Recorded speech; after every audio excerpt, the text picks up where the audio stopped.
প্রত্যেক ওয়েলকাম। শুরু করছি আজকের সেশন। তো আজকে আমাদের নীতিশ ঘোষ স্যারের যে অবজেক্টিভ জেনারেল নলেজ বইটি রয়েছে তার দ্বিতীয় অধ্যায় ইতিহাস থেকে।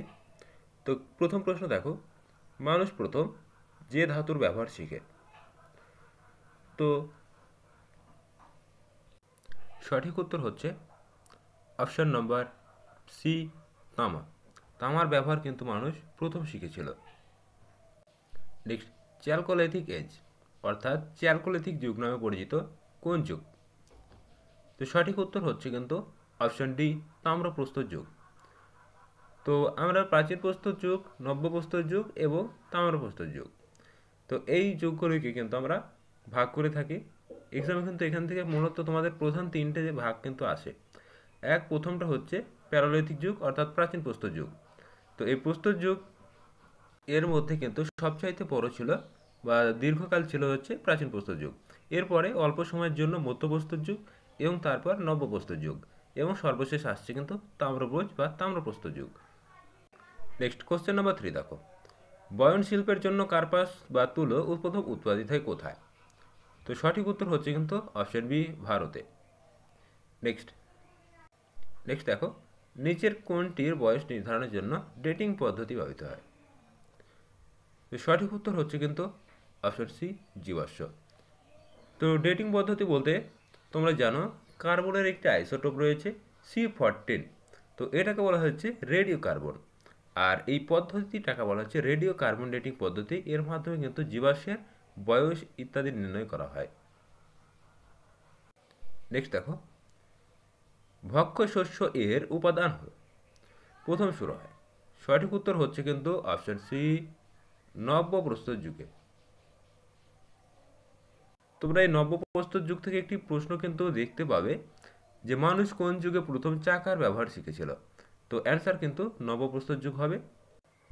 কোশ্চেন নাম্বার 6 দেখো, নব্যপ্রস্তর যুগকে সভ্যতাকে বিপ্লব আখ্যা দিয়েছেন কে? খুবই গুরুত্বপূর্ণ একটি প্রশ্ন। নব্যপ্রস্তর যুগকে বিপ্লব আখ্যা দিয়েছে option number C, Gordon Childe. Next দেখো, মানুষ সর্বপ্রথম পোষ মানিয়েছিল ওয়াক্সের মতে। তো ওয়েং এর মতে মানুষ সর্বপ্রথম পোষ মানিয়েছিল বলছে শুকুরকে, কিন্তু আমরা জানি মানুষ সর্বপ্রথম পোষ মানিয়েছিল কাকে? কুকুরকে। কিন্তু ওয়েঙ্কের মতে বলছে না, কুকুর না, শুকর হবে। তো বিভিন্ন ঐতিহাসিক বিভিন্ন সময় বিভিন্ন মতামত দিয়েছেন এবং তাদের মধ্যে যেটি গ্রহণযোগ্য সেটাই কিন্তু অনেকে বেছে নিয়েছে। তো দেখো, ভারতের কোন রাজ্যে অত্তঞ্জি খোরা অবস্থিত? সঠিক উত্তর হচ্ছে অপশন নাম্বার ডি, এটি মধ্যপ্রদেশে অবস্থিত। নেক্সট দেখো, নিম্নলিখিত কোন কেন্দ্রটি ভারতের কৃষিক্ষেত্রে প্রাচীন চিহ্ন বহন করে? তো সঠিক উত্তর হচ্ছে অপশন বি, মেহেরগড়। তোমরা জানবে সব থেকে প্রাচীনতম সভ্যতা ছিল হচ্ছে মেহেরগড় সভ্যতা। কোশ্চেন নাম্বার 10, প্রাচীন প্রস্তর যুগ, মধ্যপ্রস্তর যুগ এবং নবপ্রস্তর যুগ, এই তিনটি পর্বের বিন্যাস কোথায় পাওয়া যায়? তো এই তিনটি পর্বের বিন্যাস দেখতে পাওয়া যায় হচ্ছে বোলান উপত্যকাতে। নেক্সট, কোন যুগকে ক্ষুদ্র প্রস্তর বা মাইক্রোলিথিক যুগ বলা হয়? একটু আগে কিন্তু আলোচনা করলাম যে সব থেকে বড় ছিল হচ্ছে প্রাচীন প্রস্তর যুগ, তারপরে আসছে মধ্যপ্রস্তর যুগ যার ব্যাপ্তিটা কিন্তু খুবই ছোট, এবং এরপর আসছে নবপ্রস্তর যুগ, এবং সর্বশেষ নবপ্রস্তর যুগের পরবর্তী যে পর্যায়টাকে সেটাকে আমরা তাম্রবন্ত যুগ বলছি। নেক্সট দেখো, নিম্নলিখিত প্রাচীন প্রস্তর যুগের প্রধান হাল ছিল না? তো দেখো, প্রধান হাতিয়ারের মধ্যে চাঁচুনি কিন্তু এটি ছিল না। তো হাতকুটার, কাঠারি এবং কুড়ুল এগুলো কিন্তু ছিল, কিন্তু চাঁচুনি এটি কিন্তু হাতিয়ারের মধ্যে ছিল না। নেক্সট, প্রাচীন প্রস্তর যুগে মানুষের গুহাবাসের নিদর্শন মিলেছে কোথায়? সঠিক উত্তর হচ্ছে অপশন নম্বর সি, মধ্যপ্রদেশের ভীমবেটকায়।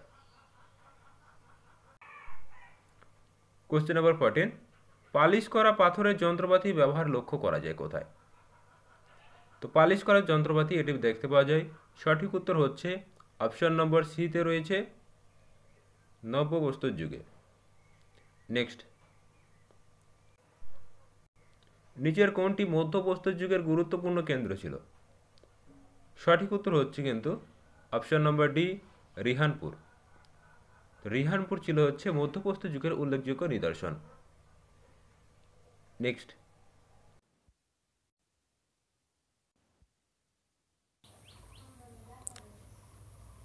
দেখো কোশ্চেন নাম্বার 16, 1974 খ্রিস্টাব্দে মেহেরগড় সভ্যতা আবিষ্কার করেছিলেন কে? তো মেহেরগড় সভ্যতা এটা আবিষ্কার করেছিলেন অপশান নম্বর বি সঠিক উত্তর J.F. জ্যারিজ। পুরো নাম হচ্ছে জা ভাসোয়া জ্যারিজ এবং এই সাথে মনে রাখবে রিচার্ড মিটো, এরা দুজন কিন্তু এই সভ্যতাটি আবিষ্কার করেছিলেন। তো গুরুত্বপূর্ণ প্রশ্ন কিন্তু এখান থেকে আসে। চলো নেক্সট প্রশ্ন আমরা দেখে নেব। নববস্তু যুগের মানুষ জানতো তো কিসের ব্যবহার? সঠিক উত্তর হচ্ছে কিন্তু দেখো এখানকার মধ্যে মানুষ যখন তাম্রবন যুগে তামার ব্যবহার করেছিল, তো অপশান ডি সঠিক উত্তর। নেক্সট, মানুষ খাদ্য সংগ্রাহক থেকে খাদ্য উৎপাদনকারীতে পরিণত হয় কোন যুগে? তো সঠিক উত্তর হচ্ছে অপশান নম্বর ডি নবপ্রস্তর যুগে। এখান থেকে গুরুত্বপূর্ণ প্রশ্ন হিসেবে তোমরা কোন যুগে কি হয়েছিল এটা কিন্তু মনে রাখবে। এখান থেকে বিগত বছরগুলিতে দেখা গেছে দুটো বা একটি প্রশ্ন কিন্তু এক্সামগুলোতে এসছে। তো মানুষ কিন্তু প্রথমে খাদ্য সংগ্রাহক ছিল এবং পরে কিন্তু খাদ্য উৎপাদক ছিল। নেক্সট, পুরাতন প্রস্তর যুগের মানুষের গুরুত্বপূর্ণ আবিষ্কার হলো কোনটি? সঠিক উত্তর হচ্ছে কিন্তু আগুনের আবিষ্কার, অপশান নম্বর ডি সিতে রয়েছে। এছাড়াও নবপ্রস্তর যুগে মানুষ একটি গুরুত্বপূর্ণ আবিষ্কার করেছিল, চাকা। নেক্সট দেখো, পাণ্ডু রাজা টিপি কোন যুগের গুরুত্বপূর্ণ কেন্দ্র? সঠিক উত্তর অপশান নম্বর সি তাম্রপদ যুগের। তো তাম্রপ্রস্তর বা চান্দ্রপদ যুগ এটাকে ইংরেজিতে বলা হয় চ্যালকোলিথিক যুগ। কুমোরের চাকা কোন যুগে আবিষ্কৃত হয়? অপশান নম্বর সি সঠিক উত্তর নবপ্রস্তর যুগে। 21 দাগের প্রশ্নটা প্রত্যেকে স্টার দেবে। নিচের কোন যুগে পর্বটি মানব জাতির ইতিহাসে দীর্ঘতম? সঠিক উত্তর হচ্ছে কিন্তু পুরাপ্রস্তর যুগ, এটি সব থেকে দীর্ঘতম। এরপর আসছে মধ্যপ্রস্তর, এটা ক্ষুদ্রতম। কোশ্চেন নম্বর 22টা একটু স্টার মার্ক দিয়ে রাখবে। চলে যাব নেক্সট প্রশ্নে। কোশ্চেন নম্বর 23, 1 এবং 2 বিবৃতি পাঠ করো, নিচের কোনটি সঠিক? তো প্রথম বলছে মেহেরগড় অবস্থিত ছিল পাকিস্তানের বোলন গিরিখাতের নিকট উর্বর সমভূমিতে, অবশ্যই সঠিক। দ্বিতীয়টি বলছে এখানে কৃষিকাজ ও পশুপালনের নিদর্শন পাওয়া যায়, অবশ্যই এটাও সঠিক। তো আমাদের 1 এবং 2 উভয়ই কিন্তু সঠিক উত্তর হয়ে যাচ্ছে। তো আমাদের কোন অপশানে এটা রয়েছে সেটা আমাদের দেখতে হবে। দেখো আমাদের অপশান নম্বর সিতে দেখো রয়েছে 1 এবং 2 উভয়ই সঠিক। তো বিবৃতি সিদ্ধান্ত থেকে সচরাচর প্রশ্ন কিন্তু থাকে না। নেক্সট, মেঘলিথ সম্পর্কে নিচের কোন বিবৃতি সঠিক? তো মেঘলিথ কি? তো মেঘলিথ হচ্ছে কিন্তু এগুলি এক প্রকার বর্তমানে যে পাথরের তৈরি কবরস্থানের প্রতীক হয়েছে, তো এগুলি কিন্তু ব্যবহৃত করা হতো। চলে যাব নেক্সট প্রশ্নে। তো দেখো কোশ্চেন নম্বর 25, বর্তমানে কিভাবে জানা যায় যে প্রাচীন প্রস্তর যুগে ভারতের উট পাখির অস্তিত্ব পাওয়া গেছে? সঠিক উত্তর হচ্ছে অপশান নম্বর সি মহারাষ্ট্রের পাটনাতে প্রচুর পরিমাণে উট পাখির ডিমের খোল পাওয়া গেছে। তো এই থেকে জানা যায় যে এখানে কিন্তু প্রাচীন প্রস্তর যুগে উট পাখির অস্তিত্ব ছিল, এটা কিন্তু অনুমান করা হয়। চলো, এই ছিল আজকে তোমাদের কিন্তু গুরুত্বপূর্ণ প্রশ্নোত্তর ইতিহাসের 2 নম্বর অধ্যায় থেকে। তো আমরা কিন্তু নীতিশ ঘোষ স্যারের যে অবজেক্টিভ জেনারেল বইটি রয়েছে, এই বইটা কিন্তু আস্তে আস্তে টোটালটা আমরা কিন্তু কভার করবো সাবজেক্ট ওয়াইজ। যারা চ্যানেলে নতুন অবশ্যই চ্যানেলটিকে সাবস্ক্রাইব করবে এবং ভিডিওটি প্রচুর পরিমাণে বন্ধুবান্ধব শেয়ার করে দেবে। দেখা হচ্ছে নতুন আরও একটি ভিডিওতে।